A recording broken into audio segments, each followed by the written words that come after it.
My dad said, you know, son, it's okay to step on your in life because at least you're going in the right direction.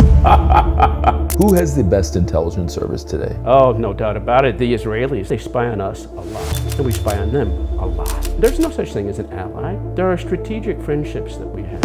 U.S. and China, are they going to dramatically overtake us? We're not going to war with China. Everyone needs a boogeyman. How often do private groups like your own cause people just to disappear? A lot. And you say that with no hesitation. The truth is that people disappear all the time. He is back. Emmy Award-winning journalist. He's interviewed presidents, rebels, icons, thinkers. He is Carlos Watson.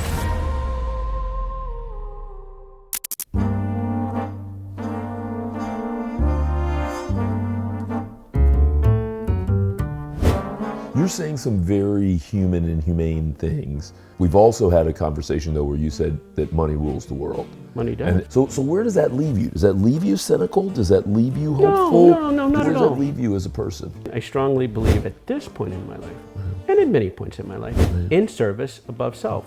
Maybe that's why I didn't go on the take. Maybe that's why I didn't chase other things. I strongly believe in service, not always above self. Now, there is a little bit of ethical egoism in me, a little Ayn Rand in me. I think it's in all of us. I mean, I do what I do because it makes me feel good before it makes somebody else feel good. So that's ethical egoism. It's okay to say that you do something based on your own reasons. A lot of people say, oh, well, I do it for the children. I do it for them. I do it for them. No, I do things for myself. And it just happens to benefit other people. And so I don't think that's evil. I think that's a very healthy way to look at your life. It's very healthy to say, listen, I'm going to do something that's good and you're going to benefit from it. But first and foremost, I admit that I do it because it makes me feel good. What's the most frightened or scared you've ever been? I'm usually not a guy who has a tremendous amount of fear. Now, I've walked in many dark alleys and I've done a U-turn when the little hairs in the back of my neck stood up. And other times I walk through the dark to the light on the other side. I embrace the new. I embrace failure. I'm going to say it like my dad taught me. My dad said, you know, son, it's okay to step on your dick in life because at least you're going in the right direction. No, he was always fearful of me being frozen and being knocked backwards. He said, if that happens, you're typically looking up at the person who knocked you down, and life will try and knock you down. So if you go forward, and it's painful to do what he said. It's embarrassing to do what he said. But eventually, after you've done it enough and you push yourself up and you dust yourself off again, you kind of glance over your shoulder and you realize that people are following you. That's the day that you become a leader, as my dad said, and you need to lead responsibly. You know? What's the best thing you got out of being in intelligence all those years? I have a tremendous understanding of social psychology, how people interact in groups. And what have you learned? I've learned that there are a lot more people who wonder what the hell is going on than will take charge of a situation. Leaders aren't born. You hear that all the time. Oh, that person's a natural leader. There is no such thing as a natural leader. Somebody who's a bully, maybe when they're young, people might think, oh, that's a leader because no, that's just a bully. The person doesn't understand what they're doing and what responsibility they have to others. They just act out. No, leadership is something that you need to learn. A lot of mistakes along the way. Who has the best intelligence service today? Oh, no doubt about it. The Israelis, let's not even joke. Now, do they really? Because sometimes when I hear something so consistently, it makes me feel like, look over there, look over there, look over there, but really it must be over here. They are like a cornered cat. Everybody hates them seemingly in the world, and it's getting even worse in the United States, the way people treat, the people in the Jewish community. But the Israelis stand by themselves. You know, they spy on us a lot. And we spy on them a lot. Yeah. Is that right? Yes, of course. There's no such thing as an ally. Don't believe that. There are strategic friendships that we have. You think there are a lot of Americans spying today? For many countries. Oh, absolutely. For many countries, Many or primarily different- for a couple? No, for many different countries. But I assume they're going to do it either Money. for who pays the most or for who they have Money. emotional connection to. No, don't buy the movies about the emotional connection. It makes for a great Hollywood scene. At the end of the day, you look in their bank account and they weren't working for free. They work for money. Like when you go and you interview for a job, And somebody says, why do you want to work for my company? And if you start telling them all these excuses, well, your company's doing this and you're number one at that and you do this, all you need to do is be honest and say, I want the money. Yeah. You don't work because you want to save the starving children in the world. That might be a byproduct of what you can do with the money. You work for money in a regular job. Right. Spies work for money in the espionage world. So after the Mossad, who's next? Who else is anyone even in their league? No, they're so damn good at what they do. We're not anywhere near their league. Our intelligence organizations have been decimated.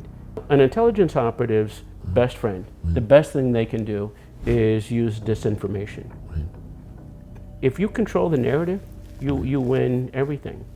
I keep thinking that China must be better at espionage than we are giving them credit for. Wrong. Because I'm assuming that there's got to be some level of digital and cyber spying that we are not accounting for. No. That they, no? No, they're not any better. They just have more numbers than we do. They have more people. So they're aggregating more data than we are. Yet it's data overload. They can't find the needle in the haystack that they're always looking for. In China, like everywhere else, very crooked country. Money rules. A few years ago, I was doing some work for a very large, unnamed software company in the Pacific Northwest that their senior most executive in China was getting death threats from a former employee. So we looked into it and determined that the individual was a threat, and we helped negate the threat by working with Chinese authorities to get this person out of society for a while. Every Chinese individual has a file called a Dunway file, and it's something they have from birth. And it typically shows where you were born, where you went to school, what kind of grades you have, who your parents were, who your neighbors are, what your first job was, on and on and on. A tremendous amount of data about you. Well, there's a second and third Dunway file, depending on who you pay. It's a very crooked society. You go to the local police station, you can change your Dunway file. You go to a political authority, you can change your Dunway file. So this particular individual had very strong connections with some senior police authorities. So of course, if somebody looks at his file, he's a very clean guy. But once you do some ground level work, some human intelligence work, not just the electronic gathering, you realize that the authorities were protecting him. And we dug deeper and found his real file, and the person had some psychological imbalances from early on in life. And the individual was a threat, and so we had to make them go away. And how did you do that? Working with the appropriate Chinese authorities. And how often do private groups like your own not just work with authorities, but cause people just to disappear on their own? A lot, because the authorities aren't making them disappear because they're not a threat to national security, but they are a threat to private sector individuals. That's where people like some of my organizations have come along, because I've had private sector focused intelligence companies where we had multiple intelligence officers. At one time, 277 former intelligence officers in 55 nations working for the needs of the private sector. We want to make sure that if you're going to invest $30 million in offshore oil wells in a Western African nation, that you know who you're doing business with. And the company in the extractive industry would come back and say, well, we know the president. That's fine, you know the president. But we also know the president's son. That's a wonderful thing. But what you need to know is president's son number 2 doesn't even live on the continent. Playboy in Paris. This is a real story. That Playboy in Paris is going to probably kill his older brother once dad dies, and he's going to take over the country, and that's who you need to be doing business with. Because otherwise, you know, you're not on his good side. You might have your stuff nationalized. That's how things play out. It's a cruel world that we live in. And so with that many people being disappeared that regularly, is there ever blowback? Oh, of course. But a short period, and then the right people get paychecks, and then it's gone. Never talked about again. Are the American companies the most aggressive in saying that person's a problem? No. Get rid of them? No, the American companies are very naive. Really? Very naive. So who is that aggressive that just says, eliminate Russians. that person? So the Russians will just say, that person's a problem, pull the trigger. The Russian oligarchs in particular, very powerful, bloodthirsty. I think they like it at times. And do you ever have any reservations about pulling the trigger? Oh, I'm not the trigger puller. Right. I'm an intel guy. Right. You know, I gather information and turn it over to somebody else. Right. That was always my job. Right. Officially, for the U.S. government, I didn't pull triggers. In my day, we had drilled into us, the intel community, we don't assassinate people. So we told everybody we didn't. But we did. Right. But we did. It happened. We had the trigger pullers. I mean, they would, you know, be at a distance, and they were very good at what they did, and you know, you turned over information, and they did what they did. It's brutal to say it, but sometimes physical violence is very effective. And we as an Americans, not me, I didn't work this, but we got Dozier out. And again, years later, I'm living in Naples, Florida. I'm at a picnic in a little tiny community, and I start talking to this guy. Turns out to be Dozier. And so I asked him. He was terrified. He didn't think he was ever going to get out. He thought, no. I mean, he knew about the Red Brigades. He knew how they would kill So people. what became of them? What became of the Red Brigade? We made them disappear. Interesting.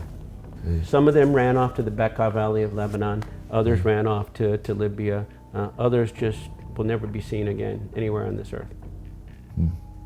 We made them go away. And you say that with no hesitation? None whatsoever. Sometimes you just need people to make people disappear. It takes a bad individual to make an even worse individual go away.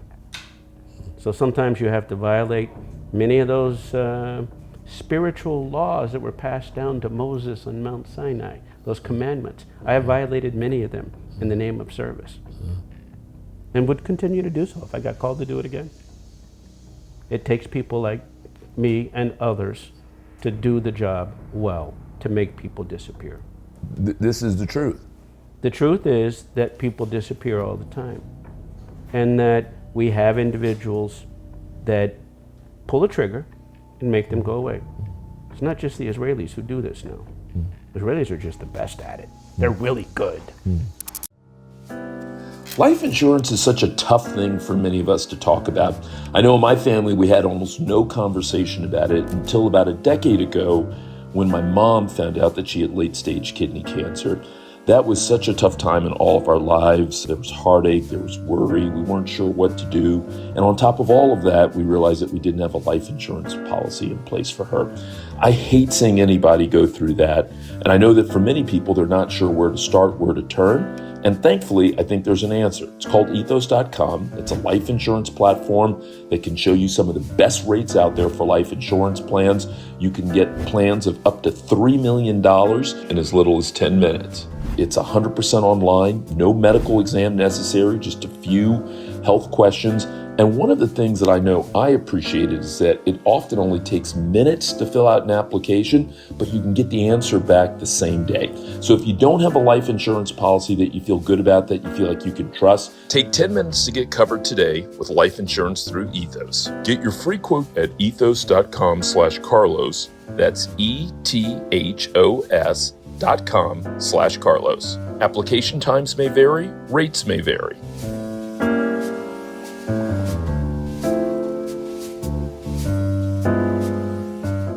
If your doctor has told you to pay attention to cholesterol, listen up.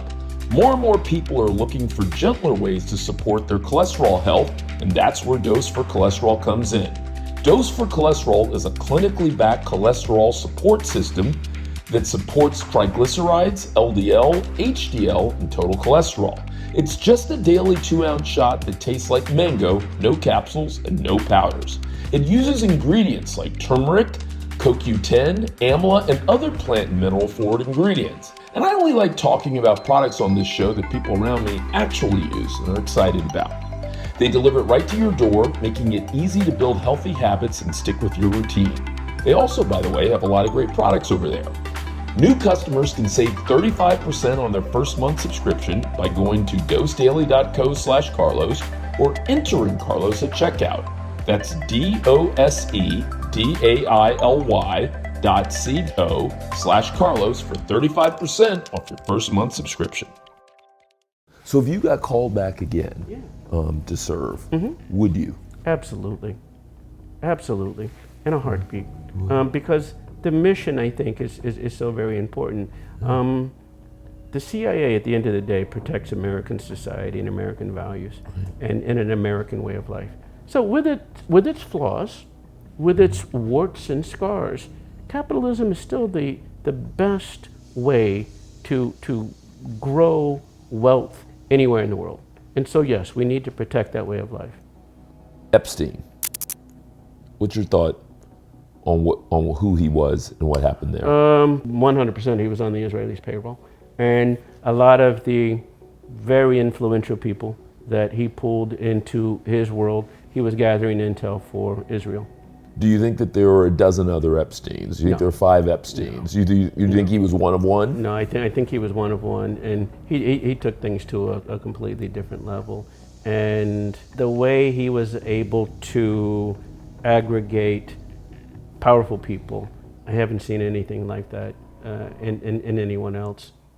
So you're saying he was a talented intelligence He was very talented. analyst? Absolutely. Well, he was an analyst. He was an operator. He was very much he was doing what we were doing. He was recruiting people to give information. Blackmail, it's always used, always has been, always will.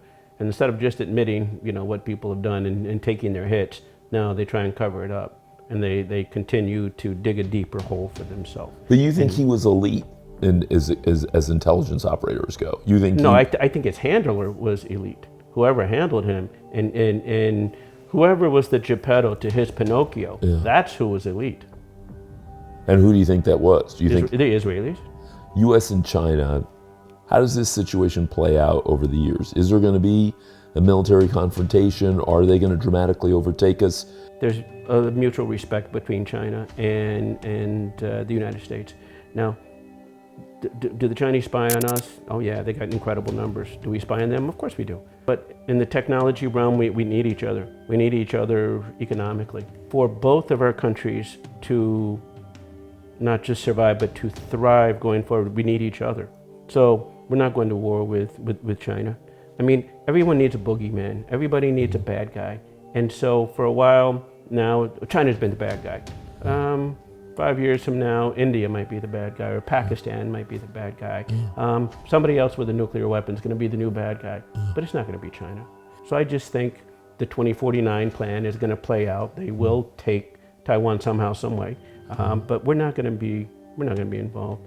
And I thought we were for the longest time. We were going to provide more weapons, and we were going to fight. We're not going to fight China.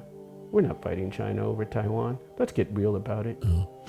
Do you think we're going to have more robots in the intelligence arena? Oh, absolutely. We're going to have more robots fighting wars.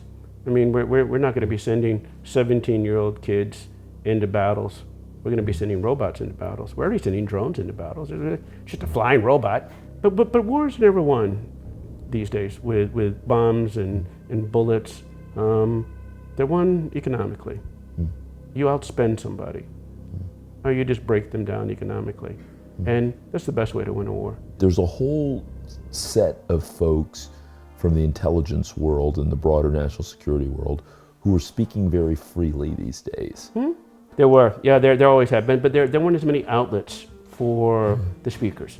I mean, your podcast is an outlet. I mean, most of us grew up and we had, 4 TV channels. So there's just more outlets for us to talk, that's all. I don't think there's any more people actively speaking. We just have more people to talk to. And you guys never come under risk, under assault? You don't get pushback, blowback? Somebody always gets pissed off when we talk, of course. Of course. You don't think people are going to get pissed off at what I said today? Yes, they're going to be angry about it. So be it. It goes with the territory. Keith, I knew this was going to be a good conversation. Call me anytime. Yeah, all right. Gracias and thank you. Yeah.